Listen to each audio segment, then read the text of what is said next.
19 जुलाई 1969 की रात को 8:30 बजे तत्कालीन प्रधानमंत्री इंदिरा गांधी ने देश के लिए घोषणा की कि इस देश में 85% बैंक डिपॉजिट को कंट्रोल करने वाले 14 मेजर कमर्शियल बैंकों का नेशनलाइजेशन कर दिया गया है।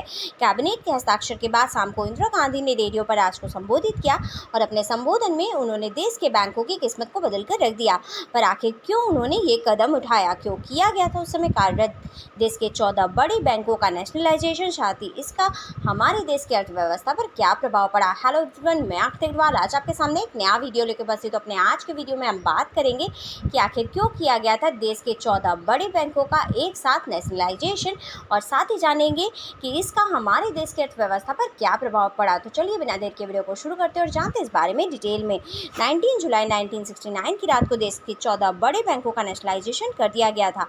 आपको बता दें कि नेशनलाइजेशन एक ऐसी प्रक्रिया है जिसके तहत केंद्र सरकार या राज्य सरकार कानून के तहत किसी भी प्राइवेट इंडस्ट्री या ऑर्गेनाइजेशन को अपने हाथ में ले सकती है। और कुछ ऐसा ही उस समय इंदिरा गांधी जी की सरकार ने भी प्राइवेट बैंकों के साथ किया, जिससे उनकी किस्मत को बदल कर रख दिया। जिन भी बैंकों की कैपिटल 50 करोड़ से ज़्यादा थी, ऐसे बैंकों का नेशनलाइजेशन कर दिया गया, यानी कि अब ये सभी बैंक सरकार के अंडर आ चुके थे।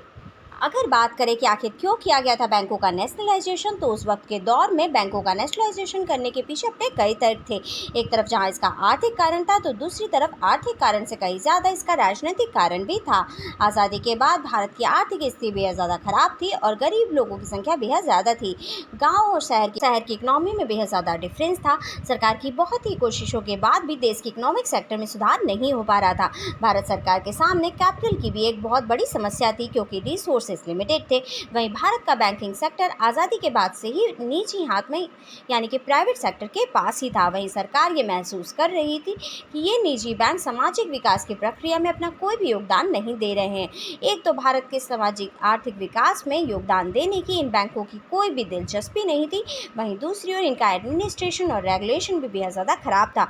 इस वजह से साल 1947 से 55 के बीच लगभग छोटे बड़े 300 से ज़्यादा बैंक बंद हो चुके थे। साथ ही इन बैंक में जमा लोगों की पूंजी भी डूब चुकी थी। आपको बता दें कि उस वक्त देश के 14 बड़े बैंकों के पास देश का लगभग 80% से ज़्यादा कैपिटल था। इन बैंक में जमा पूंजी उसी जगह इन्वेस्ट की जा रही थी जहां पर प्रॉफिट की उम्मीद ज़्यादा थी, और सरकार चाहती थी कि इन बैंक के पैसों का एग्रीकल्चर, साथ ही स्मॉल स्केल इंडस्ट्रीज आदि जगहों पर उपयोग किया जाए। ये बैंक भारत के ग्रामीण क्षेत्रों की पहुंच से बेहद ज़्यादा दूर थे।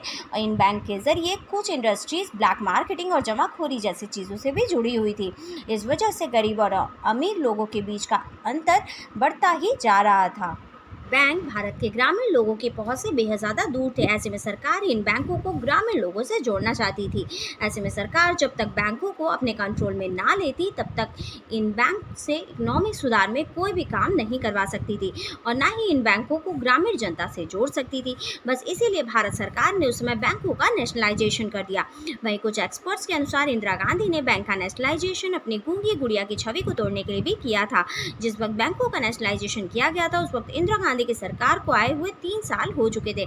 ऐसे में विपक्ष उन्हें हमेशा गूंगी गुड़िया कहकर पुकारता था और विपक्ष को साबित करने के लिए ही उन्होंने ऐसा किया।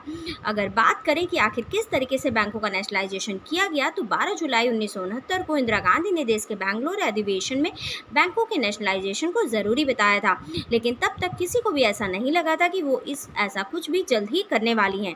मगर इंदिरा गांधी इस फैसले को जल्द से जल्द लेना चाहती थी, लेकिन राष्ट्रपति जाकिर हुसैन की अचानक मृत्यु के बाद कार्यकारी राष्ट्रपति वीवी गिरी 20 जुलाई को इस्तीफा देने वाले थे। इसलिए इंदिरा गांधी ने यह निर्णय जल्द से जल्द लेना जरूरी समझा। आपको बता दें कि 4 घंटे के अंदर विधेयक यानी कि बिल तैयार किया गया। प्रधानमंत्री गांधी ने 29 जुलाई की शाम कैबिनेट की बैठक बुलाई और वहीं इस बिल को भी मंजूरी मिल गई। कुछ ही घंटों के अंदर राष्ट्रपति गिरी की मोहर भी इस पर लग गई। तत्कालीन प्रधानमंत्री इंदिरा गांधी ने करीब 8:30 बजे देश को संबोधित करते हुए 14 निजी बैंकों का नेशनलाइजेशन कर दिया। 14 ऐसे बैंकों का नेशनलाइजेशन किया गया जिनका डिपॉजिट 50 करोड़ से ज़्यादा था। इंदिरा गांधी ने जिन बैंकों का नेशनलाइजेशन किया था उनके नाम हैं Allahabad bank, bank of Baroda, Canara bank, bank of Maharashtra, bank of India, central bank of India, Dena bank, Indian bank, Punjab and Sind bank, syndicate bank, Indian overseas bank, UCO, Punjab national bank, united bank of India, इन सभी बैंकों का nationalisation कर दिया गया। ये सभी bank nationalisation की सभी शर्तों को उस वक्त पूरा किया करते थे।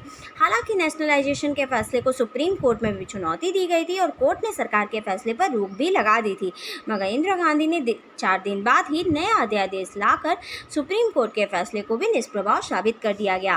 बाद में बैंकिंग कंपनी एक्ट 1970 पारित हो गया। इस एक्ट के मुताबिक किसी सरकारी बैंक में सरकार की हिस्सेदारी कम से कम 51% तक होनी चाहिए थी, यानी कि जिन बैंकों का नेशनलाइजेशन किया गया था उन बैंक में अब सरकार की हिस्सेदारी के साथ साथ सरकार की दखल अंदाजी भी हो चुकी थी। जब ये नेशनलाइजेशन किया गया तब देश में ऐसा पहली बार नहीं हुआ। आपको बता दें कि इस नेशनलाइजेशन से पहले देश में केवल स्टेट बैंक ऑफ इंडिया ही सरकारी बैंक था, जिसका नेशनलाइजेशन 1955 में किया गया था। वैसे आपको ये भी बता दें कि बैंकों के नेशनलाइजेशन के बाद इंदिरा गांधी देश के गरीबों के लिए मसीहा बन गई, लेकिन तब भी ऐसे बहुत सारे लोग थे जो इंदिरा गांधी के इस फैसले के खिलाफ थे और इनमें सबसे प्रमुख थे मोरारजी देसाई। उस समय मोरारजी देसाई वित्त मंत्री यानी कि फाइनेंस मिनिस्टर थे। आपको बता दें कि निजी बैंक के नेशनलाइजेशन करने की प्रधानमंत्री की योजना में मोरारजी देसाई बेहद नाराज थे। जब उन्हें ये बात पता चली कि इंदिरा गांधी ऐसा कुछ करने जा रही हैं, तब अपनी नाराजगी सबके सामने साबित करने के लिए एक हफ्ते पहले ही उन्होंने वित्त मंत्री के पद से इस्तीफा दे दिया। भले ही बैंकों के नेशनलाइजेशन के बाद इंदिरा गांधी को पार्टी के अध्यक्ष की नाराजगी झेलनी पड़ी, लेकिन इन सब के बाद भी देश की अर्थव्यवस्था में काफ़ी सुधार आया। अगर बात करें कि इंदिरा गांधी के इस फैसले का देश की अर्थव्यवस्था पर क्या प्रभाव पड़ा, तो विशेषज्ञों का मानना है कि नेशनलाइजेशन के बाद भारत के बैंकिंग सेक्टर में अभूतपूर्व प्रगति हुई, यानी देश की इकोनॉमी में काफ़ी अच्छा सुधार देखने को मिला। जहां पर बैंक केवल अमीर लोगों को लोन और बैंकिंग सुविधाएं उपलब्ध करवाते थे, वहीं ये नीति आगे चलकर मास बैंकिंग में बदल गई, यानी कि अब आम लोगों को भी लोन और दूसरी बैंकिंग सुविधाएं मिलने लगी, जिसके साथ ही ग्रामीण क्षेत्रों में भी बैंक की शाखाओं को बड़े लेवल पर विस्तार किया गया। अगर आंकड़ों पर नजर डालें तो जहां जुलाई 1969 में देश में बैंक की कुल 8,322 शाखाएं ही थी, वहीं 1994 तक ये आंकड़ा 60,000 से भी ज़्यादा पहुंच गया। वहीं साल 2014 में इसकी संख्या 1,15,000 के करीब पहुंच गई। इससे पहले सभी बैंक सिर्फ शहरी क्षेत्र में ही स्थित हुआ करते थे, लेकिन नेशनलाइजेशन के बाद वर्ष 2014 तक ग्रामीण क्षेत्रों में लगभग 43,000 बैंक स्थापित हो चुके थे। बैंक की शाखाएं बढ़ने से देश में इस क्षेत्र में रोजगार के भी मौके बढ़े। बैंक के पास काफ़ी मात्रा में पैसा इकट्ठा हुआ, जिसे कर्ज के रूप में दिया गया, जिससे छोटे उद्योगों को भी फ़ायदा हुआ। भले ही इंदिरा गांधी ने बैंक का नेशनलाइजेशन अपनी छवि को बदलने के लिए किया था, लेकिन फिर भी ये कहना गलत नहीं होगा कि देश में ये जो बैंकों का नेशनलाइजेशन किया गया था, इसमें देश की अर्थव्यवस्था को एक अलग ही आयाम मिला। जहाँ पर गाँव के लोगों को बैंक की सुविधाएँ भी उपलब्ध नहीं हो पाती थी, वहीं ये बैंक की सुविधाओं के साथ साथ वहाँ के लोगों के लिए रोजगार भी लेकर आए। आपकी इस बात पर क्या राय है, हमें कमेंट करके ज़रूर बताइएगा। आज के वीडियो में बस इतना ही। For more such interesting video, like and subscribe my channel. Thank you. Bye bye.